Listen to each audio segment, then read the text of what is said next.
బయట చల్ల చల్లని వాతావరణం, వేడివేడిగా బజ్జీలు, వామాకు బజ్జీలు, పొటాటో బోండాలు వేసుకుందాం. ఇలా మిక్సర్ను కలిపి పెట్టుకోవాలి. పొయ్యి మీద పెనము పెట్టి ఆయిల్ వేడెక్కిన తర్వాత బజ్జీలు వేసుకోవాలి. ఇలా ఒక్కొక్కటే వేసుకోవాలి.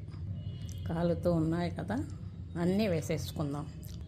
పిల్లలు చిన్నప్పుడు కూరగాయలు తినమని మారం చేస్తారు. అలాంటి వారికి ఇలాగ బజ్జీలు బోండాలు వేసి పెడితే చక్కగా తినేస్తారు, చకచకా తినేస్తారు అన్నమాట.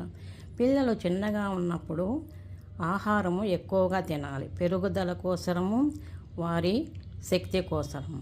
అలాగే పెరుగుతున్న కొద్దీ వారు చేసే పనిని బట్టి ఆహారం తీసుకోవాలి, అంతేగాని ఎక్కువ తినకూడదు. పెద్ద అయినప్పుడు వారు చేసే శ్రమను బట్టి ఆహారమును తీసుకోవాలి. ఒక్కొక్కసారి ఆరోగ్యం కోసమే కాదు, శక్తి కోసమే కాదు, రుచి కోసం కూడా ఇలాగా చేసుకొని తినవచ్చును. అలాగే ముసలి వాళ్ళైన తర్వాత ఆహారమును తగ్గించుకుంటూ రావాలి. అప్పుడు ఎక్కువ అవసరం ఉండదు. జస్ట్ ఆరోగ్యం కోసం, తర్వాత మెయింటెనెన్స్ కోసం మాత్రమే ఇలాగా చేసి పెడితే పిల్లలు చకచకా తినేస్తారు. ఎంత చక్కగా ఉన్నాయి కదా, వేడి వేడిగా ఉన్నాయి.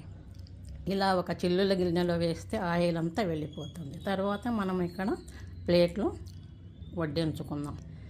ఇలా బజ్జీలు బోండాలలో కూరగాయలు వేసి పెడితే పిల్లలు టేస్టీగా క్రిస్పీగా చకచకా తింటారు, ఆరోగ్యంగా ఉంటారు. చేద్దామా?